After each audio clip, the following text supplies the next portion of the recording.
हाय, मैं हूँ गर्वित दी लल्लन टॉप से। और परसों है बहुत ही high voltage match India Pakistan Premadasa stadium जो कि होने वाला है श्रीलंका में। और 15 तारीख को ये मैच जो होने वाला है उसमें हमारे बहुत सारे लल्लन टॉप की टीम के जो हैवी सपोर्टर हैं वहाँ उस कोने में बैठे हुए हैं। मैंने सोचा कुछ पूछताछ कर लेते कि भाई मैच में क्या होने वाला है और कौन सबसे ज़्यादा स्कोर करेगा। मतलब मुझे ये भी जानना था पर्सनली कि बाबर आजम का जो हाईएस्ट स्कोर और जो लोएस्ट स्कोर है वो कितना प्रेडिक्शन उसका लुक करते हैं। तो आइए लोगों से बात करते हैं इस बारे में। कैसे हैं सर? हाँ जी।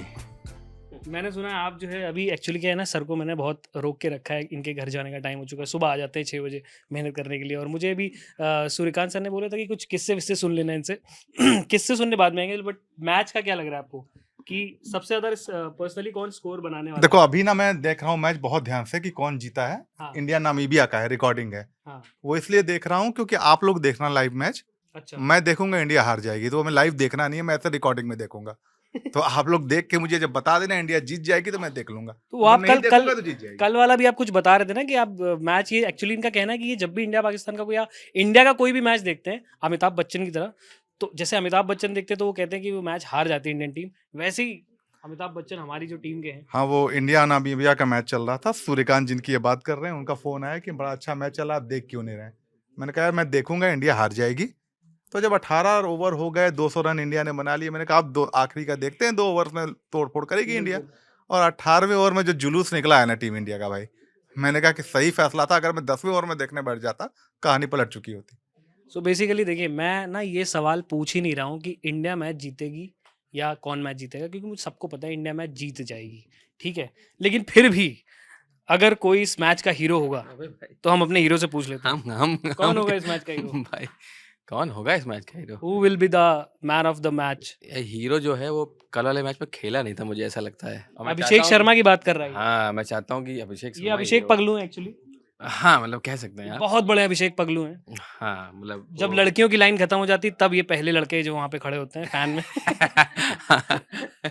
हाँ, तो ही दैट गाय डिजर्व्स दैट यार, कि वो क्या है डिजर्व वो करता है भाई? है वैसा यार, देखने में अच्छा है। तुम्हारा प्यार या तुम्हारी इज्जत? गेम अरे मैं क्रिकेट की बात कर रहा हूँ यार, ठीक है। अच्छा, क्रिकेट तो मुझे बताओ कि हमारे इंडियन क्रिकेट टीम में, चूंकि तुम मैच के ऊपर पर्सनली भी बहुत रील बनाते हो, बहुत सारी चीजें तुम्हें पता भी रहती हैं, हमारी इंडियन क्रिकेट टीम में जब पर्सनली क्या होता है कि 6 जो है वो लेफ्टी हैं। ऐसा मैंने सुना है कि मोस्टली जो है हमारी क्रिकेट टीम में लेफ्टी हैं, अभिषेक, है ना? ईशान, अक्षर और पटेल। तो तुम्हें क्या लगता है टीम का इसको कुछ नुकसान हो सकता है? ऐसा कुछ नहीं होता यार, क्यों नुकसान क्यों होगा? ये तो अच्छी चीज़ है ना। उनके पास वो जो राइट लेफ्ट वाला जो कॉम्बिनेशन होता है जो सौरव गांगुली के टाइम से चला आ रहा है। ये कहने की बातें होती हैं यार। अब खेलते सब है ना, हाँ। रन सब बनाते हैं। हम्म। रन ईशान किशन भी बना रहे हैं, रन अभिषेक भी बना रहा है। ठीक है। तो लेफ्टी राइटी से क्या मतलब? जिस दिन बल्ला चला उस दिन दे दनादन होगा, वो वाला खेल है। बहुत ही बढ़िया सर। आप भी मैच को कवर करते हैं, हमारे साथ ओम प्रकाश सर हैं। तो आपको क्या लगता है कि इंडिविजुअली पाकिस्तान की टीम में सबसे अच्छा प्लेयर कौन है जो इस टाइम पे अच्छा परफॉर्म कर रहा है? साहिबजादा फरहान ने सबसे अब तक सबसे अच्छा प्रदर्शन किया है और शायद उन्होंने 2 अर्धशतक भी लगाए हैं। और पाकिस्तान एक और चीज़ बता दी, डॉक्यूमेंट्री भी बनवाई है उन्होंने एक जी, जी, छक्के पे। बिल्कुल, बिल्कुल। नहीं, नहीं, वो 3 छक्के लगाए थे बुमराह के खिलाफ, शायद उन्हीं पर उन्होंने डॉक्यूमेंट्री बनाई तो थी। डॉक्यूमेंट्री बनवाना क्या, 3 छक्के लगाना डॉक्यूमेंट्री बनवा देंगे। देखिए, ये तो उनका माइंडसेट है पाकिस्तान वालों का, और उन्हीं हरकतों के लिए वो थोड़ी-थोड़ी हरकतों के लिए जाने क्या जाते कह रहे हैं। हैं, गंदे माइंडसेट वाले हैं क्या? अब इसके बारे में हम ज़्यादा तो नहीं पूछ सकते, लेकिन आप ये तो जान सकते हैं कि उनका माइंडसेट किस तरह का है। तो मैंने जी, तो मैंने कहा कि जो साहिबजादा फरहान है वो भारत के लिए सबसे बड़ा थ्रेट है, सबसे बड़ा खतरा है। और भारत की एक कमजोरी ये है कि अगर बुमराह शुरुआत में पिट जाते हैं तो फिर टीम की जो बॉलिंग है वो थोड़ा हल्की नज़र आती है। और एशिया कप में भी हमने ये देखा था कि जब बुमराह महंगे साबित हुए तो बाकी जो दूसरे बैटर्स थे उन्होंने दूसरे गेंदबाजों के खिलाफ भारत के खूब रन बनाए। ओके, ठीक है। एक और सवाल है मेरे पास। उस्मान तारिक का जो बॉलिंग एक्शन है, क्या मतलब तुम्हें लग रहा है कि इसकी वजह से कुछ मैच पे इफेक्ट पड़ेगा या उनको कोई विकेट मिलने में आसानी होगी? देखिए, मैच में तो क्या होगा वो तो मैच में ही पता चलेगा, लेकिन जो सबसे अच्छी बात ये रही है कि उस्मान तारिक को लेकर के अश्विन ने एक सजेशन दे दिया है टीम इंडिया को। उन्होंने सजेशन दिया है कि इनको ना, अगर मैं होता टीम में तो मैं हट जाता। कहता मुझे जब वो पॉज लेते हैं तो मैं कहता कि यार मुझे लगा था ये रुक रहे हैं। तो इस तरह का कुछ अगर टीम इंडिया की तरफ से होता है तो ये आपको चौंकने की बात नहीं होगी, क्योंकि अश्विन ने ये सजेशन टीम इंडिया को दे दिया है ऑलरेडी। इससे पहले किसी टीम ने अगर ये हरकत करी होती या वो रुक जाते तो क्या आईसीसी इस पर एक्शन लेता? नहीं देखिए उसमें होता क्या है कि वो जो एक्शन है ना उनका उसमें वो पॉज लेते हैं जब वो बॉल डिलीवर करते हैं, तो उस वक्त जो पॉज है उसके कारण बैट्समैन का रिदम खराब होता है और उसके कारण से शॉट जो वो प्लान करके रखते हैं या फिर वो रुक करके बॉल करते हैं तो वो उससे बैट्समैन को वो प्लान करने में दिक्कत होती है। ये कह रहा था उतनी देर में मैं लंच कर लेता हूँ। हाँ वो सही है क्योंकि उसके बहुत सारे मीम हमने देखे भी हैं कि जितनी देर वो रुक करके बॉलिंग करते उतनी देर में तो यार अरे यार ये तो रुक रहा है। आपने देखो कि कई सारे ऐसे मीम्स भी बने हैं हाँ। जहाँ पे ऑस्ट्रेलियन, इवन इंडियन नहीं ऑस्ट्रेलियन, क्योंकि अभी ऑस्ट्रेलिया से इन्होंने मैच खेले थे और वहाँ पे उस्मान तारिक को कुछ विकेट्स मिले थे, तो उसके बाद खास करके कैमरन ग्रीन वाला जो कांड हुआ था उसके बाद जो है वो एक मीम बहुत वायरल हुआ था कि वो कह रहे थे कि जितनी देर में अबे वो खा रहे हैं पी रहे हैं सब कुछ कर ले रहे हैं तब तक वो बॉल नहीं किया उन्होंने, और उसके बाद जब सब कुछ होने के बाद तब वो वापस आते तो कहते हैं अब हाँ अब बॉल फेंक ये रहा है। बताओ टीम डेविड ने क्या कहा था, कमेंट किया था एक, टिम पता है? डेविड ने क्या कहा था बताइए। टीम डेविड ने क्या कहा था? अरे मैं बताता हूँ। इनको नहीं पता है कि टिम डेविड ने क्या कहा था, इन्हीं को पता है। टीम डेविड ने उस्मान तारिक के एक वीडियो में बोला था कि इतनी देर बाद आता है, रुकता है, उसके बाद ही भट्टा ही मारता है। समझ लो? अच्छा जर जिसे बोलते हैं। हाँ। लेकिन एक चीज और है कि हाँ। ऑस्ट्रेलियन टीम ने इस चीज को ऑफिशियली कभी कंप्लेन नहीं किया है अब तक। तो ये जब तक जो चीज है ना कि वो उसके उनमें एक टेक्निकल चीज है कि वो सब उनके एक्शन को देख करके दो बोलते हैं हड्डी है। 2 हड्डी हैं कि उनके एल्बो में 2 हड्डियां हैं। अच्छा, और वो घुटने को लेकर के जो लोग नहीं देखिए वो जो है वो उसके लेकर एल्बो को लेकर के है हाइपर एक्सटेंशन। अच्छा।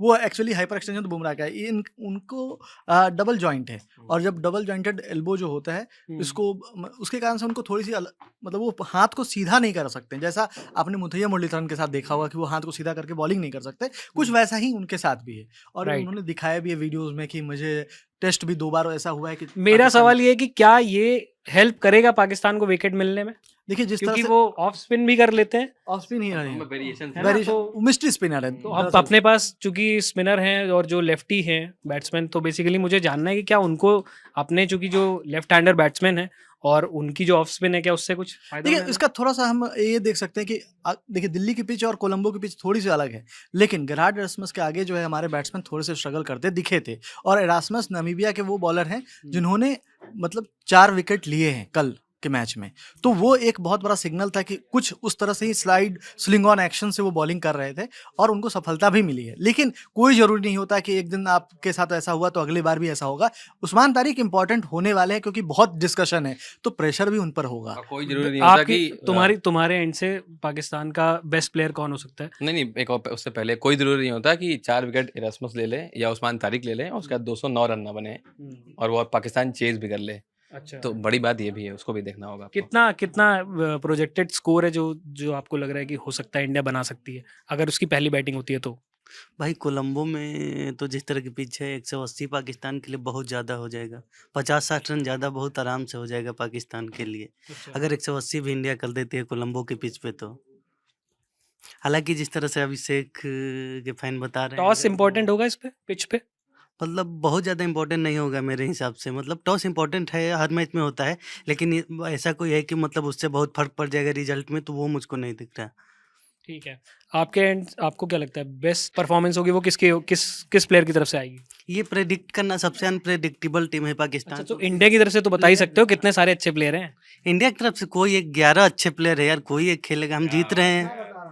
बता रहे हैं, चलिए ये बताएंगे। मैं बोल रहा हूँ कि सबसे ज्यादा स्कोर जो पाकिस्तान है और इंडिया दोनों टीम का बताओ। दोनों का बता देता हूँ। हाँ। मुझे लगता है कि पाकिस्तान की टीम से साहिबजादा फरहान ही है जो सबसे ज्यादा स्कोर कर सकते हैं। और इंडियन टीम की अगर बात करें तो ईशान किशन जिस फॉर्म में है, मुझे फिर से लग रहा है ईशान किशन एक बार धुआं उड़ाने वाले हैं। और क्योंकि अभी तक उनकी जितनी भी पारी आई हैं पाकिस्तान के अगेंस्ट ड्यू है, वो जो एक बड़ी पारी है ना वो ड्यू है। हमने एशिया कप में देखा था 2000 जिस समय वो बाहर हुए थे 2022-23 में, उसके बाद वो चीज़ ड्यू है और उस मैच में कोई नहीं चला था, सिर्फ ईशान किशन चले थे। और वैसा ही कुछ आपको कल और सबसे बड़ा क्लच भूल रहे हो भाई, बाबर आ गया। क्लच हार्दिक पांड्या। अरे क्लच हार्दिक पांड्या तो हर मैच में, उनका तो आप कुछ नहीं कह सकते, वो तो ऐसे हैं कि जो मतलब पाकिस्तान के फेवरेट हैं। हाँ, उनकी एक मिनट। एक आखिरी चीज, जो भारतीय बल्लेबाज मिस्ट्री को हवा करने का हुनर जानते हैं, अजंता मेंडिस याद होगा आपको, तो वही हाल शायद उस्मान तारिक का भी होने जा रहा है। उस्मान तारिक भी अजंता मेंडिस की तरह, उनका जादू हवा हो जाएगा इस मैच के बाद। अच्छा, बात वो है, देखिए उस्मान तारिक को लेकर इतनी बात हो रही है, किसी को इशू नहीं था, उनकी सिर्फ एक बॉल को लेकर इशू होता है, जो वो एकदम से 20-25 किलोमीटर पर आवर की स्पीड बढ़ा देते हैं, ठीक है। आकाश चोपड़ा ने इस पर हाँ, सवाल उठाया। चेकिंग के आरोप उस बॉल पे लग रहे हैं। वो नॉर्मल बॉल कराते तो बहुत धीमी, वो कहते हैं ना, एक मोहल्ले में टप्पे वाली गेंद आती है, हाँ। ठीक है, जिसको सब उड़ा मारते हैं, तो वही होगा उनके साथ, देख लीजिएगा ये। एक और चीज है कि दीपक बताओ भाई कि कैप्टन जो हमारी टीम है इंडियन प्लेइंग 11 उसमें सिराज हो सकते हैं या बुमराह चाहिए, क्या चाहिए, कौन चाहिए? यार मुझे वैसे तो बुमराह के साथ में जाना चाहूँगा, मतलब बहुत टफ चॉइस हो सकती है। सिराज में सब कुछ है, सिराज में एक बहुत कमाल की स्पोर्ट्समैनशिप है, वो टीम को ज़ील करके रखते हैं, पर मेरिट अलग चीज़ होती है, एक एक्सक्लूसिविटी वाली, और पैकेज अलग चीज़ होती है। तो इतना इंपॉर्टेंट बात है, चाय छोड़ के बात कर रहे हैं, बहुत समझ रहे हैं। सिराज एक बहुत अच्छा पैकेज हो सकते हैं किसी भी टीम के लिए, हाँ। जिसे रविंद्र जडेजा टेस्ट में हुआ करते हैं, है ना।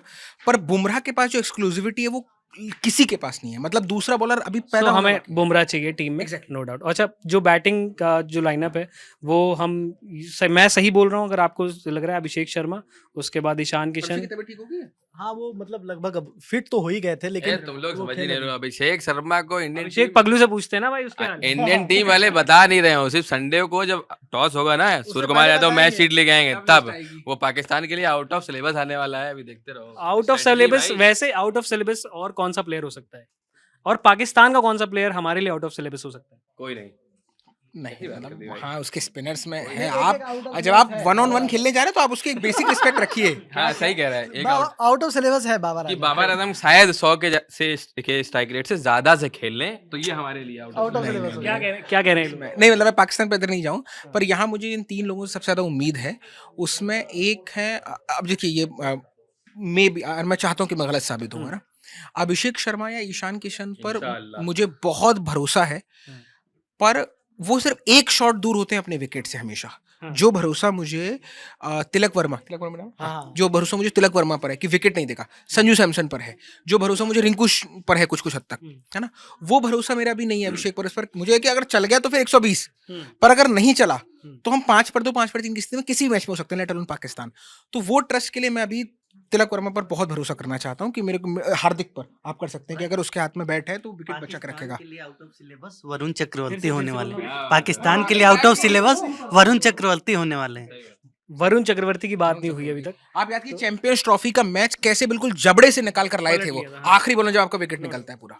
अरे सुनिए, अभी तक भी उन्होंने इस मैच में बहुत बढ़िया परफॉर्म किया, इस पूरी सीरीज में, T20 वर्ल्ड कप में। और मुझे एक ये भी जानना है कि जो हमारा एक मिडिल ऑर्डर में जहाँ पर शिवम दुबे और रिंकू सिंह होते हैं, क्या लगता है कौन बढ़िया परफॉर्म करेगा उस पिच पर, उस पूरे सिनेरियो में, अंडर प्रेशर? यार आप जब मिडिल ओवर्स तक जाते हो भी T20 में, हालांकि ये दोनों मुझसे बेहतर क्रिकेट समझते हैं, बता पाएंगे, पर जब आप मिडिल ओवर्स में जाते हैं तो आपको हिटर चाहिए वहां पर, है ना। वो काम आप तिलक वर्मा से शुरू में करा लीजिए, कुछ संजू सैमसन से करवा लीजिए वो काम वहां पर, है ना।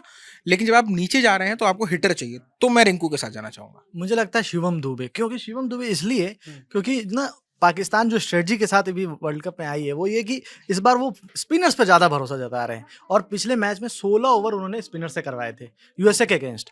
तो इस बार भी हो सकता है कि भारत के अगेंस्ट वो ऐसा ही उसी स्ट्रेटजी के साथ जाएं या स्पिनर्स पर ज़्यादा भरोसा जाता है। तो उस सेंस में हमें पता है कि शिवम दुबे स्पिनर्स का क्या हाल करते हैं। तो जो बॉल रेंज में आई वो 107, जो कल 107 ही और था। ये आया रेंज जो में। भैया रेंज में 100 लगेंगे भाई। इनका सवाल है कि 100 मीटर के कितने छक्के लगेंगे। आप लोग कमेंट में भी ये सब चीजें बता सकते हैं, जो जो सवाल मैं इन लोगों से पूछ रहा हूँ। अरे कितने कितने छक्के लगेंगे? ये शिवम दुबे की बात हो रही है और आप लोग उस्मान तारिक की बात कर रहे थे। अगर लपेटे में ले लिया उस बंदे ने ना, तो सही में 200-400 मीटर के लग जाएंगे, समझ रहे हैं आप। बस बॉल का जो टप्पा टक से साउंड आना चाहिए बीच में। और कोई बहुत बड़ी बात नहीं, मुझे 100 ऐसा लगता है कि इंडियन टीम स्ट्रेटजी में चेंज कर दे। सुकान ने बोला ना कि वो स्पिन अच्छी खेल लेता है, तो यू नेवर नो कि शिवम दुबे प्रमोट कर दिए जाए जस्ट बिकॉज कि उस्मान तारिक को टैकल करना है। हाँ, तो वो देखने को मिलेगा आपको उस दिन। गौतम गंभीर है खेल करने के लिए। तो ऑल इन ऑल हम ये बात तो तय है कि हम लोग, जैसे अभी ये बातचीत चल रही है, इंडिया मैच जीत जाएगी, सबके आंखों में ही दिख रहा है ये जोश। और बाकी मैच में क्या होगा ये मैच देख के पता चलेगा। आप देखते रहिए दी लल्लन टॉप।